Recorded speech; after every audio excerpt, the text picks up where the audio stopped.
very important times for us and very difficult times for us, as President told. तो इस मुश्किल हमें समय में हम मिल रहे हैं.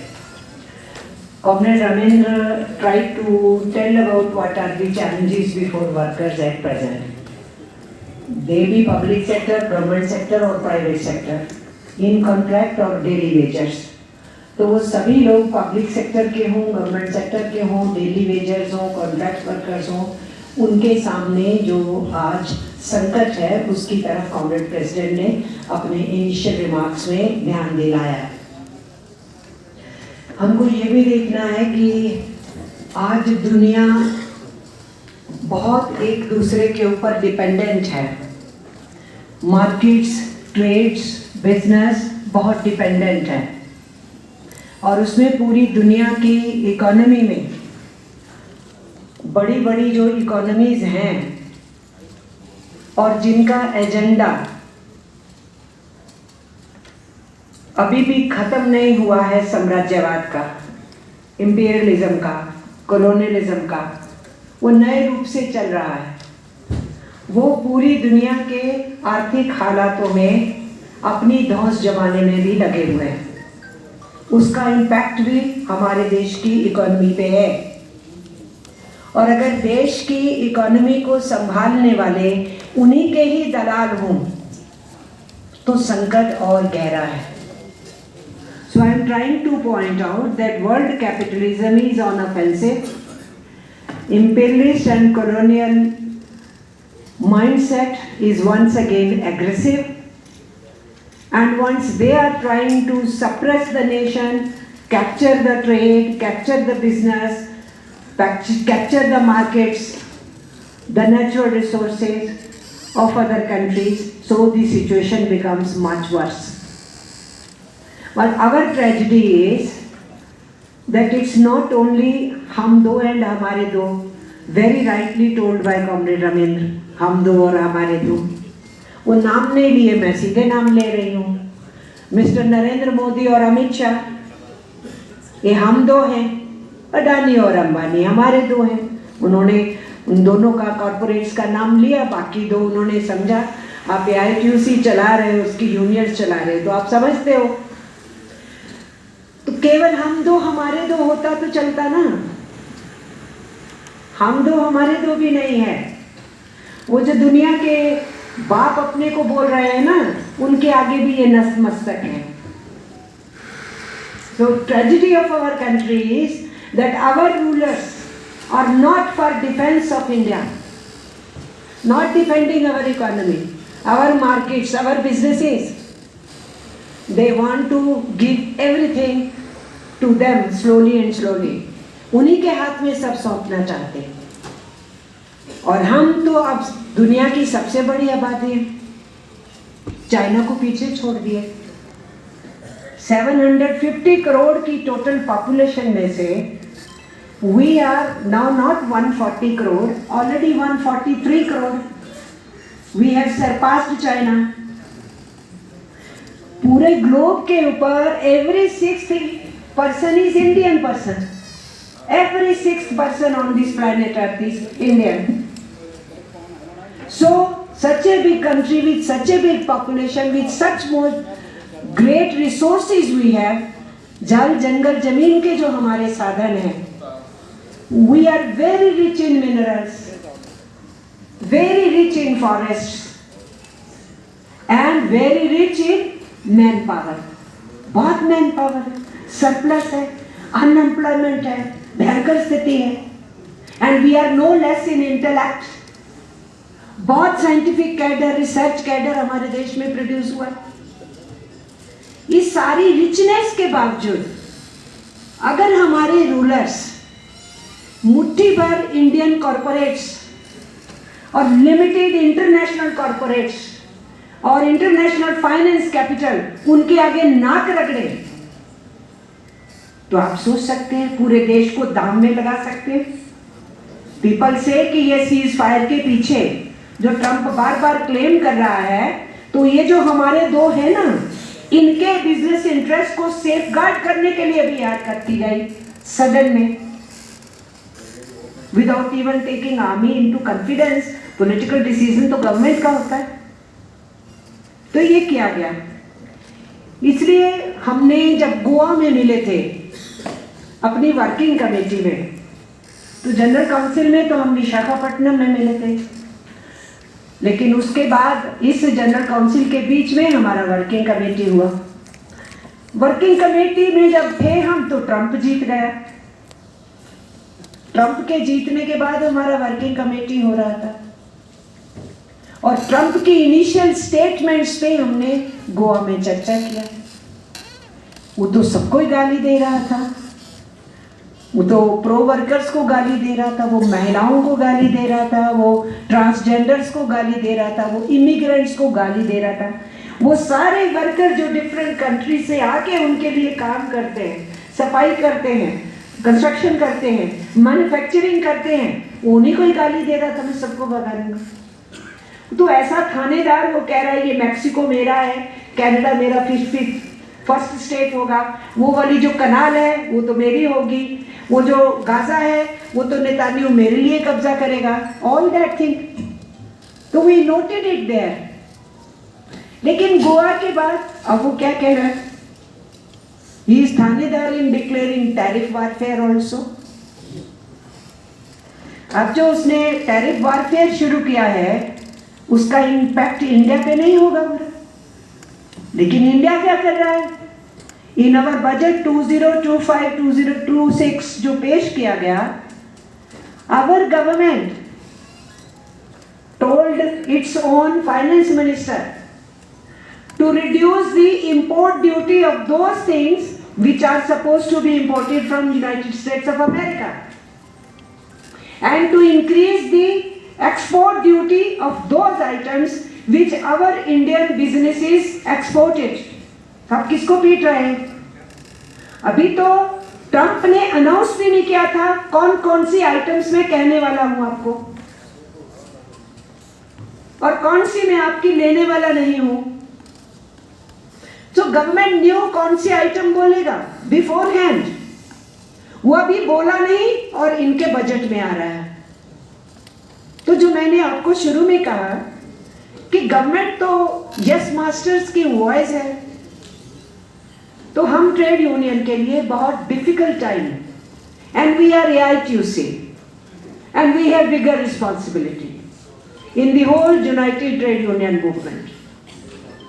तो अभी जो टैरिफ वारफेयर का इशू है, ये क्या केवल इतना है कि कुछ देशों के साथ जो अमेरिका का बिजनेस है उसमें कहां से माल लाना, कहां से जाना, कहां से मुझे फायदा, कहां से नहीं फायदा। It's not only that, it is also intrinsically fight with in capitalist world. आज पूरी दुनिया में जो पूंजीवाद संकट से बाहर नहीं निकल रहा है, पिछले 25-30 साल से दुनिया का कैपिटलिस्ट क्राइसिस से बाहर नहीं आ पा रहा है। सारा तो अफगानिस्तान बर्बाद कर दिया उन्होंने, मिडिल ईस्ट को कितना तबाह किया उन्होंने, जगह जगह पे वार्स और कॉन्फ्लिक्ट्स करवाए, पहले बर्बादी कराई, फिर रीबिल्डिंग के नाम पे कॉन्ट्रैक्ट्स लिए। सब कुछ करने के बावजूद भी वर्ल्ड कैपिटलिज्म क्राइसिस से बाहर नहीं आ रहा है। फिर उनमें आपस में अब लड़ाई है, अब मॉडर्न डेज की लड़ाई है। पहले भी तो फर्स्ट वर्ल्ड वॉर के बाद लेनिन ने कहा था कि ये जब आपस में कॉलोनियल मास्टर्स लड़ते हैं तो वार इज इनएविटेबल, युद्ध तो होगा क्योंकि एक दूसरे के बाजार को कब्जा करने के लिए आपस में लड़ते हैं। This is what Lenin said. और फिर हम देखते हैं कि उसके बाद जर्मनी के कॉर्पोरेट्स कैसे इसको तैयार करते हैं, हिटलर को, जैसे हमारे कॉर्पोरेट्स इन दो सज्जनों को तैयार किए हैं, तो वो हिटलर को तैयार करते हैं, उधर से मुसोलिनी तैयार होता है, और फर्स्ट वर्ल्ड वॉर के खात्मे के कुछ ही दशकों में सेकेंड वर्ल्ड वॉर शुरू हो जाती है, ओनली आफ्टर 20 ईयर्स। 1919 में फर्स्ट वर्ल्ड वॉर खत्म हुआ, 1939 में सेकेंड वर्ल्ड वॉर शुरू हो गया। तो human society did not learn lesson from all the devastation which happened in the First World War and entered into Second World War. But did the people wanted to enter? Did the farmers wanted to enter? Did the workers wanted to enter this World War situation? No. Who wanted to enter? The corporate masters, the colonialists, the imperialists, they wanted to enter into war. तो ये जो दुनिया के पूंजीपति थे, दुनिया के जो साम्राज्यवादी ताकतें थी, दूसरे देशों को अपना उपनिवेश बनाने वाली, गुलाम बनाने वाली, उन ताकतों को युद्ध चाहिए था, उनको लड़ाई चाहिए थी, उन्होंने की। और उस लड़ाई से एक बड़ी भयावह चीज दे दी उन्होंने हमको, क्योंकि पहली फर्स्ट वर्ल्ड वॉर ने मानवता को एक बहुत बड़ा सपना दिखाया, जो मार्क्स ने कभी 19वीं सदी में दिखाया था, उसको जमीन के ऊपर उतारने का काम लेनिन ने किया। 1917 के इंकलाब के बाद पूरी दुनिया में वर्किंग क्लास में एक लॉ उठ गए, ट्रेड यूनियन आंदोलन और तेज हो गया, वर्किंग क्लास की पॉलिटिक्स करने वाली पॉलिटिकल पार्टीज आगे बढ़ी, और उससे डरा हुआ कॉलोनियलिस्ट अपने नए नए रास्ते ढूंढता हुआ फिर सेकेंड वर्ल्ड वॉर में धकेलता है हमको। केवल उसमें नहीं धकेलता है, फिर मानवता को एटम बम भी दे देता है, और फिर यह भी दिखा देता है कि हम पावरफुल हैं। हम एक बम गिराते हैं, within seconds 80,000 people can die, 1 lakh people can die, and then for years the people will keep dying with radiations, and women will give birth to inability children, disabled children, differently abled children for decades and decades. वो भी हमने मानव सभ्यता में देखा। लेकिन उस type का वार पूरी दुनिया में उस टाइप का नहीं होगा, पर ये जो रशिया और यूक्रेन में चल रहा है, ये जो इजराइल और पैलेस्टाइन में चल रहा है, ये जो ईरान को धमकी है, या बीच बीच में कुछ और देशों को चल रहा है, ये सब तो इन एडवांटेज ऑफ कॉलोनियल मास्टर्स है, इंपीरियलिस्ट पावर्स है, फॉर वर्ल्ड कैपिटलिज्म है। आप और हम युद्ध से दुखी हैं ना, वर्कर हैं, किसान हैं, वो दुखी हैं युद्ध से, पर जो आर्मामेंट इंडस्ट्री वाला, हथियार बनाने वाला उद्योग है, वो तो बहुत खुश है, वो बहुत प्रसन्न है, उनका तो बिजनेस आगे बढ़ेगा। और अभी जब इंडो पाक में थोड़ी सी टेंशन आई, उसी में ही सडनली बाजार गर्म हो गया। अच्छा, हिंदुस्तान ने किस टेक्नोलॉजी से, किस वेपन से ड्रोन्स को गिराया? ये ड्रोन्स किसके थे, किस कंट्री के थे, किसकी प्रोडक्शन के थे? That discussion was going on in the corporate sector, not what we were discussing कि हमारे लोग बॉर्डर पे डिस्प्लेस हो रहे हैं, कुछ लोग मारे गए हैं, हमारे फौजी डिफिकल्टी में है, पूरा देश सन्नाटे में है, युद्ध ना हो जाए। पर दुनिया में क्या हो रहा था, वो देख रहे थे कि कौन सा खिलौना किसके ऊपर कैसे चला, और कौन सा खिलौना ज्यादा बनाने से। उनके लिए खिलौने हैं, हमारे लिए वो डेथ के वेपन्स है। ये चल रहा है दुनिया में। अगर सिर्फ वो वही की बात होती तो बात दूसरी थी, अब ये वही की बात है ही नहीं। पूरी पृथ्वी तो ग्लोब की तरह है, एक गांव की तरह है, ग्लोबल विलेज हो गया है। इसमें इकोनॉमी और ट्रेड सब चलता है, एक दूसरे के ऊपर हमला इकोनॉमी और ट्रेड का भी है। और जो भी किसी दुनिया के किसी भी कोने में युद्ध होगा, लड़ाई होगी, कन्फ्लिक्ट्स होंगे, एनिहिलेशन होगी, जेनोसाइड होगी, उन सब चीज का इम्पैक्ट जो है सब जगह पे पड़ रहा है। और ये सब कुछ अगर कैपिटलिज्म ने आगे बढ़ाना है, रिस्पेक्टिव कंट्रीज कैपिटलिस्ट गवर्नमेंट्स और इंटरनेशनल फाइनेंस कैपिटल और द कॉलोनियल मास्टर्स, अगर उनको ये सब एजेंडा अपना आगे बढ़ाना है, उसके लिए तो बहुत जरूरी है लोगों की आवाज बंद होनी चाहिए, सड़कों पे जुलूस नहीं होना चाहिए, उद्योगों में हड़ताल नहीं होनी चाहिए, कोई मुट्ठी भींच के ये नहीं कहे लाल सलाम। हिंदुस्तान में तो लाल सलाम कहने पे भी कह दिया कि ये तो देशद्रोह का काम है। मैं आपसे कहती हूं, जोर से बोलिए, लाल सलाम, लाल सलाम, लाल सलाम, लाल सलाम, लाल सलाम। तो ये एक जो सिचुएशन पैदा हो रही है, क्योंकि लाल तो हमारे मे डे के झंडे को बताता है ना, हमारे चिकागो के शहीदों की याद कराता है ना हमको, जिन्होंने ये कहा हम जानवर नहीं, हम मानव हैं, हमसे 16 घंटे काम लेते हो, जानवरों की तरह कुछ चारा दे के अगले दिन काम मांगते हो हमसे। We are human beings.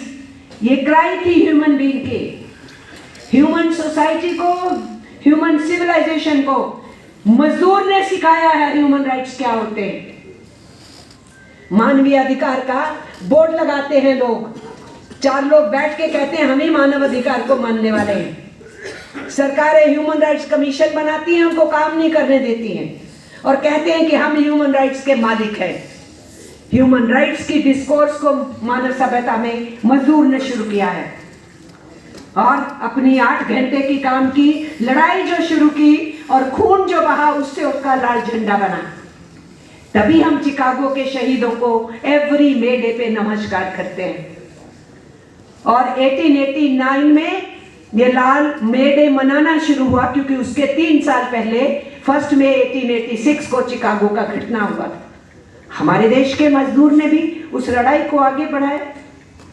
Tamil Nadu people are sitting here.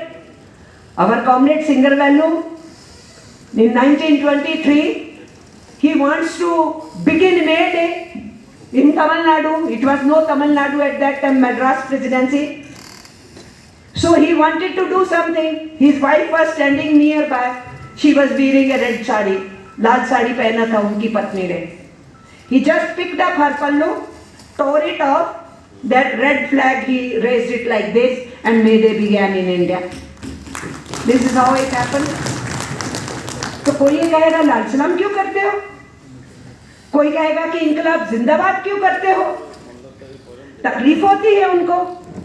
Bhagat Singh तो इनकलाब जिंदाबाद कहते कहते ही फांसी का फंदा चूमा, उसके कुलीग सुखदेव और राजगुरु फांसी का फंदा चूमे। ये जो बात यहाँ हो रही है, इसी टाइप से दूसरे देशों में भी हो रही है और हमारे देश में भी हो रही है। सो इस बैकग्राउंड में हमारा जनरल काउंसिल हो रहा है और उसमें हम क्या देख रहे हैं, हमारा एजेंडा आइसोलेटेड नहीं है।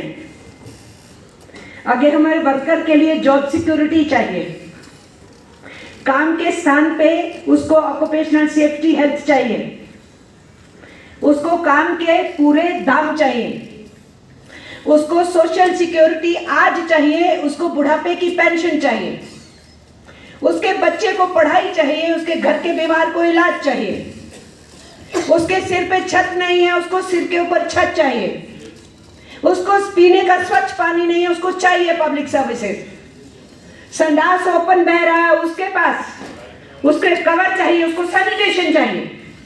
क्या नहीं चाहिए एक ह्यूमन बीइंग को। हमारे एजेंडे ये हैं, लेकिन क्या ये एजेंडे पॉलिसीज बनाने वालों के को क्वेश्चन किए बिना आगे बढ़ सकते हैं? Many times people say, अब पॉलिटिक्स की बात करते हो, I say everything is politics. हमारा सांस लेना भी पॉलिटिक्स है। We are not political party, we are trade union, but everything is politics. So all these issues are related with the policies of the governments, and not only of governments now, of our countries, but all over the world. Whatever turmoil happening is shaking us also. Whatever internationally things are going, it is shaking us also. So naturally, we have to look into what is happening the world over.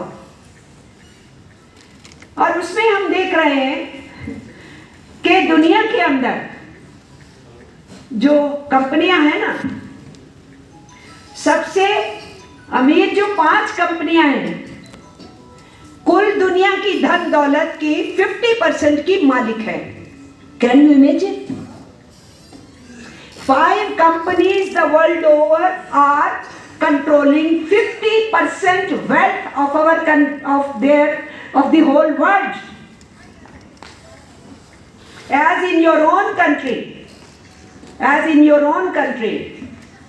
10% top population is controlling to the tune of about 70% wealth of this country. And the top is controlling so much, and our 50% population below is having a share of only about 3% of wealth. This inequality is in the world over. And you know how the corporates are making to win or lose elections. ये corporate घराने हर देश के अंदर किसको जिताना है, किसको हराना है, उसमें लगे रहते हैं। एलन मस्क जो है सबसे अमीर आदमी है, वो ट्रंप के इलेक्शन का फंडर था, और उसी इलेक्शन के अंदर हम ये देख रहे हैं कि दूसरा जो उसके साथ साथ था जेफ, वो उसका फंडर था।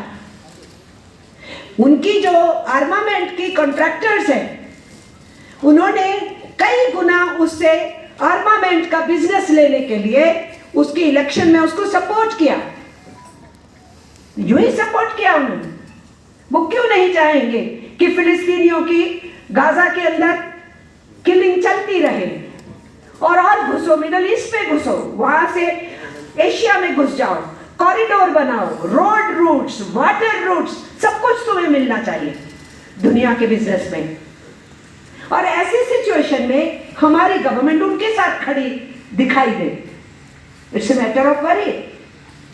और जब मैं कह रही हूं कि इनइक्वालिटी बढ़ रही है वहां भी और यहां भी, दुनिया के अलग अलग देशों में, तो किसको लूटा जा रहा है? हमको लूटा जा रहा है, हमारे वर्कर को लूटा जा रहा है। अरे वेल्थ तो हम प्रोड्यूस करते हैं, सेवाएं तो हम देते हैं, इंफ्रास्ट्रक्चर तो हम खड़ा करते हैं, खदानों में तो हम जाते हैं, बिजली के खंभे पे भी हम चढ़ते हैं, फैक्ट्रियों में बनाने का काम हम करते हैं। It's workers all over the world who are building the world, who are producing wealth, who are giving services. So if our share is being looted, it is not our agenda, it is our agenda, and it is politics, and trade unions are not devoid of politics. Any trade union claiming हम politics नहीं करते हैं, that means you are standing with those who are looting. As you see, is very clear since its beginning and since its foundation. So situation is pretty bad. Government accepts and doesn't accept. Their economic survey came one day before the budget presented. What did they say? Economic survey said whatever was the per day earning of a casual worker in 2018 or 2023, it's further gone down. जो पर person daily Vaser का income था 2018 से कम हुआ, फिर 2023 में जितना था उससे भी और कम हो गया है। इकोनॉमिक सर्वे ये बता रहा है, अनएम्प्लॉयमेंट की सिचुएशन बुरी बता रहा है। इकोनॉमिक सर्वे हमने और आपने नहीं किया है, इकोनॉमिक सर्वे गवर्नमेंट की बॉडी करती है। लेकिन अगले दिन बजट पेश होता है तो कहते हैं कि इकोनॉमी तो बहुत बढ़िया कर रही है, सब कुछ हरा ही हरा है, बहुत सुंदर है, एवरीथिंग इज वेरी फाइन। और उसमें इकोनॉमिक सर्वे ने क्या कहा कि जो लास्ट ईयर लोगों की डेली वेजर की इनकम थी, पुरुष की 203 रुपए से 242 के बीच में थी, और महिला की तो और भी बुरी हालत थी, 128 से लेके 159 रुपए तक ये पर डे की उसकी कमाई थी महिला की। तो आप ये देख सकते हैं गवर्नमेंट की इकोनॉमिक सर्वे कह रही है क्लेम में भी डिफरेंट कि चारों तरफ हरा ही हरा है, बहुत सुंदर है, बहुत प्रगति कर ली है देश ने। तो नरेंद्र मोदी के चश्मे से देखेंगे तो प्रगति ही दिखाई देगी। और हम जो जमीन के ऊपर रहते हैं, लोगों की दुर्दशा देखते हैं, हमारा चश्मा तो वो नहीं बताता जो मोदी का चश्मा बताता है। So that is the ground reality. और उन्हीं की बॉडी कुछ कह रही है, उसको भी उनका चश्मा देखता नहीं। गवर्नमेंट की खुद की रिपोर्ट है, हमारे देश में ऑलमोस्ट 90% फैमिलीज जो हैं, मैं कम ही बता रही हूं, in our country about 90% families, I am saying family में there could be 4 people, there could be 5 people, there could be 6 people। एक परिवार में 5, 6, 4, 7 सदस्य तो होते ही। पर फैमिली लेस देन 10,000 पूरी फैमिली पे एक्सपेंडिचर हो रहा है, उससे ज्यादा वो कर ही नहीं सकते। तो लेस देन 10,000 पे 4, 5, 6 लोगों की फैमिली तो न्यूट्रिशियस फूड भी पूरी तरह से नहीं ले सकती। बाकी सब बातें छोड़ दीजिए, proper sheltering and proper electricity, lighting of the house और क्लीन ड्रिंकिंग वाटर और द हेल्थ फैसिलिटीज, उसको तो भूल जाइए। ये गवर्नमेंट की अपनी फिगर है ना, ये तो एटक के हेडक्वार्टर से नहीं आई है। This is how the things have been. और जिस मनरेगा को यूपीए 1 के टाइम पे लेफ्ट फोर्सेस जो सपोर्ट कर रही थी, उनके दबाव में मनरेगा को लाया गया। उस मनरेगा को मोदी गवर्नमेंट फिनिश करना चाहती थी, पर वो पार्लियामेंट का एक्ट था, नहीं खत्म कर पाए। जितनी हमारी सोशल सिक्योरिटी स्कीम्स हैं, उनके नाम बदले, उनके कैरेक्टर चेंज कर दिए, उसको कमजोर कर दिया, उसकी फंडिंग कम कर दी। ये किन के लिए है? जो पूरी सत्ता में सबसे नीचे का वर्कर है, मिडिल इनकम ग्रुप नहीं है, उसको लोअर इनकम ग्रुप भी नहीं कह सकते, उसको पुअर इनकम ग्रुप कहते हैं। अब उनके तो सिर्फ 100 डेज दिए हुए हैं, अब वो 100 डेज भी नहीं मिल रहे। गवर्नमेंट की रिपोर्ट कह रही है, गवर्नमेंट इटसेल्फ टोल्ड कि 2023-2024 में 52.08 डेज का काम मिल रहा था मनरेगा वर्कर्स को, यानी 100 डेज का हुआ है। अब 365 दिन में से सिर्फ 100 दिन दे रहे हैं। अब आप वो भी नहीं दे रहे हैं, उसको कम करते गए, अब वो 52.08 रह गए। लेकिन 2025 का फरवरी आया, बजट की प्रेजेंटेशन का साल, तो वो घट के 44 डेज रह गए। सरवाइव करेगा कोई? कौन करता है मनरेगा? सबसे गरीब गुरबा गांव वाला। और 365 दिन में आप सिर्फ 44 दिन काम देंगे, कई कई दिन उसको उस काम की भी मेहनतामा नहीं देंगे, काम के स्थान की सुविधा जो कानून में लिखी है वो नहीं देंगे। So you could not cancel the act, you could not make drastic changes, but you brought the changes by giving less money and less work, and then too much corruption. Mr. Modi ने राज किया ना गुजरात में as chief minister. वहां का जो minister है BJP का, उसको जेल में डाला है गुजरात की गवर्नमेंट ने, मजबूरी उनकी, फ्रॉड पकड़ा गया।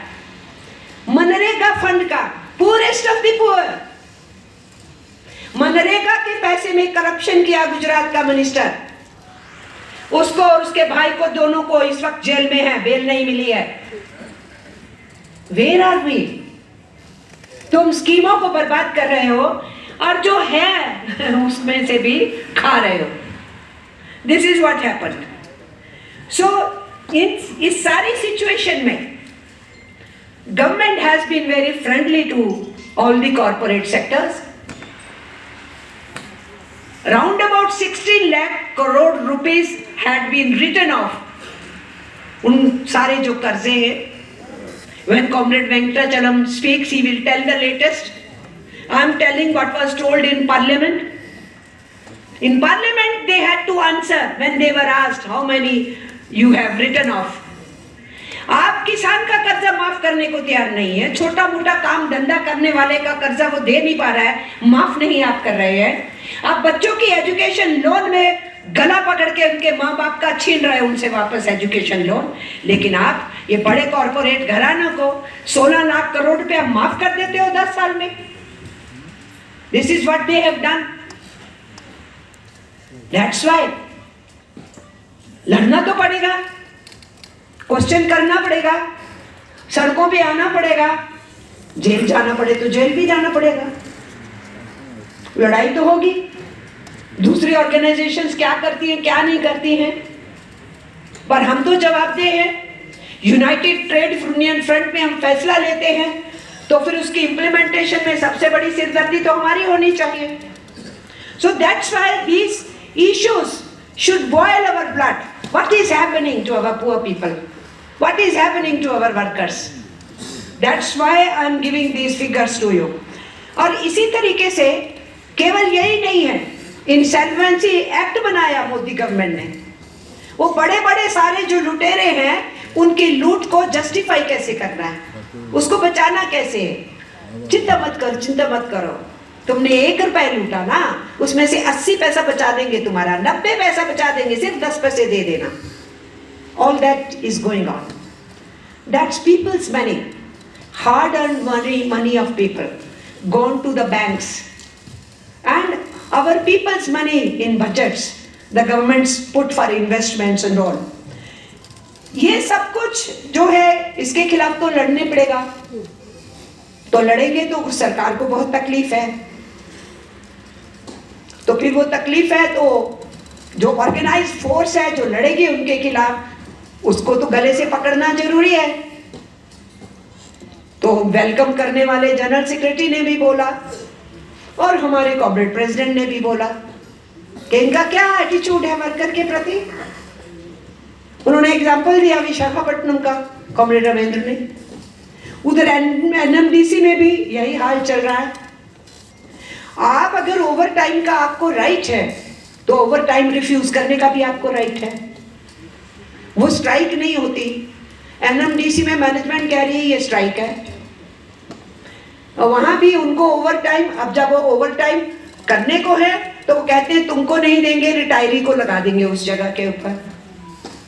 चित भी मेरी पट भी मेरी, ये सब कुछ चल रहा है जबकि अभी लेबर कोड लागू नहीं हुए। तो लेबर कोड क्या आईना दिखाता है? ये जो सब कुछ हो रहा है चारों तरफ यूनियंस को सताने के लिए, गवर्नमेंट्स का डायरेक्ट इंटरवेंशन की जो वेज एग्रीमेंट्स हो चुके हैं वो लागू नहीं हो, और मैनेजमेंट को पूरा शेयर बना रहे हैं कि तुम्हें जो करना है कर लो मजदूरों के साथ। तो अभी तो लेबर कोड लागू नहीं हुए, ये आईना दिख रहा है। इसलिए ये हमेशा होता है, ग्लोबलाइजेशन की पॉलिटिक्स, लिबरलाइजेशन की economy, without having check on the labour movement नहीं आगे बढ़ सकते। इट इज अंडरस्टूड, पूंजीवादी इसको समझते हैं, तो हमें मजदूर ने समझाना पड़ेगा। उनको मालूम है हमें अपनी नीतियों को आगे बढ़ाना है तो इस ऑर्गेनाइज्ड ट्रेड यूनियन मूवमेंट का गला दबाना ही होगा। उसके लिए उनके लॉज छीनने ही होंगे, उनके लॉज और सख्त करने होंगे, मालिकों के प्रस्त करने होंगे। ये सब कुछ वो समझते हैं। हमें जनमानस को जो समझाने की जरूरत है, अपनी वर्क को फोर्स को समझाने की जरूरत है। हम कितना आगे बढ़े हैं, कितना सफल हैं, कितना असफल हैं, ये तो हमने सेल्फ असेसमेंट लेना है। इसलिए ये जो लेबर कोड्स आए हैं, ये लेबर कोड्स उस तरीके की पॉलिसीज को प्रोसीड करने के लिए उनके लिए जरूरी है। अगर उनके नजरिए से देखें तो करेक्ट स्टैंड है, क्योंकि उनका नजर है मालिक परस्ती, और मालिक परस्ती करनी है तो मालिकों को तंग करने वालों को रोको, डिमांड करने वालों को रोको, झंडा लगाने वालों को रोको, जुलूस निकालने वालों को रोको, हड़ताल की बात करने वालों को रोको। तो उनके दृष्टिकोण से वो सही है, जो हमारे दृष्टिकोण से सही है, हम उसको कितना आगे बढ़ा रहे हैं, ये हमारा सेल्फ असेसमेंट होना चाहिए। अपनी कमजोरियों को हमें देखना है, सभी ट्रेड यूनियंस ने देखना है, लेकिन आईटीयूसी ने तो विशेष करके देखना है। अब इसके साथ साथ बहुत लोग समझते हैं कि जो पॉलिटिकल डेवलपमेंट्स होती हैं वो शायद इन इकोनॉमिक पॉलिसी से डिवाइड होती है, अलग होती है। वो अलग नहीं होते हैं। जो सरकारों का इकोनॉमिक एजेंडा चल रहा होता है उसी के साथ साथ वो उस एजेंडा में लोगों में रेस्टलेसनेस आती है, मुद्दे उठते हैं, प्रश्न उठते हैं। फिर आप वर्कर्स और फार्मर्स को ही नहीं दबाते, आप जर्नलिस्ट को भी दबाते हैं, आप सोशल ऑर्गेनाइजेशंस को दबाते हैं, आप अपोनेंट पॉलिटिकल पार्टीज को दबाते हैं। हर वो आवाज जो सवाल करेगी सरकार से, जो ऐसी आर्थिक नीतियां आगे बढ़ाती है और मजबूत करती है, वो आवाज नहीं रहनी चाहिए।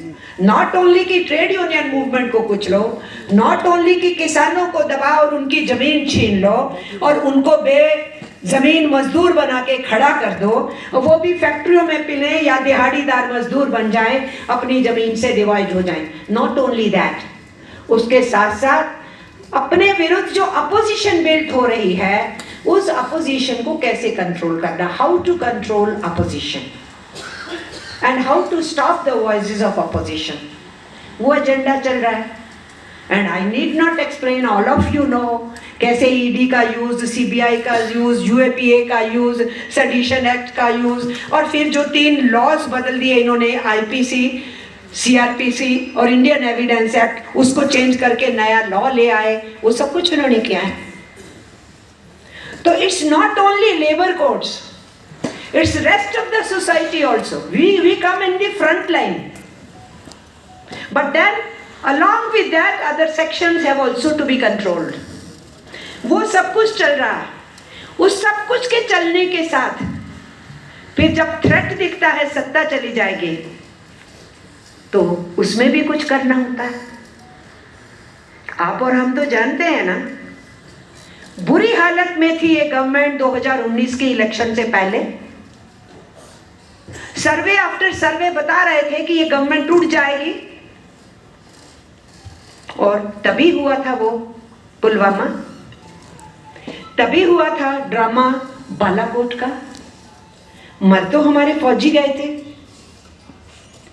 इनके खुद के गवर्नर में, जिसके ऊपर अब सीबीआई की केस ठोक दिया इन्होंने, सतपाल मलिक, इन्हीं का कैडर था ना, वही गवर्नर था ना, उसी की पहली स्टेटमेंट थी ना कि ये ऐसा हो सकता है, इसकी सूचनाएं थी, तो फिर क्यों होने दिया। उसी की स्टेटमेंट है ना कि इन्होंने हवाई जहाज मांगे थे, सरकार ने नहीं दिए थे, ये मुझे पता लगा बाद में, ये बहुत बड़ी कोताही थी, बहुत बड़ा लैप्स था। तो क्या यूनिलैप्स हो गया था? This was intentional. अगर रिक्वेस्ट नहीं आई होती उन सीआरपीएफ के डीजी से, तो वन कुड से कि गवर्नमेंट कैसे असेस करती। There was a written request again and again कि our people should be given helicopters, army helicopters to be deported and not into these buses in a big caravan. But they were allowed. And we were finding कि कश्मीर में आप अभी 100 गज भी नहीं निकलते हो तो चेक पोस्ट है, फिर आप निकलते हो तो चेक पोस्ट है, पर्स चेक हो रहा है, बॉडी चेक हो रही है। How come with RDX A car could enter that caravan and CRPF officials are killed? And mind you, I want to tell them, they are not covered under government pension. You should know it. Only regular army is covered. Neither these new Agniveers are covered, nor CRPF, nor BSF, nor CISF. All these forces, none of these is covered under the pension which our regular armed forces get. तो मरने दो इनको. This had happened, and everything was brought in order, and the losing government became victorious. Now what was going on? They were finding difficulty in Waqf board issue. They thought it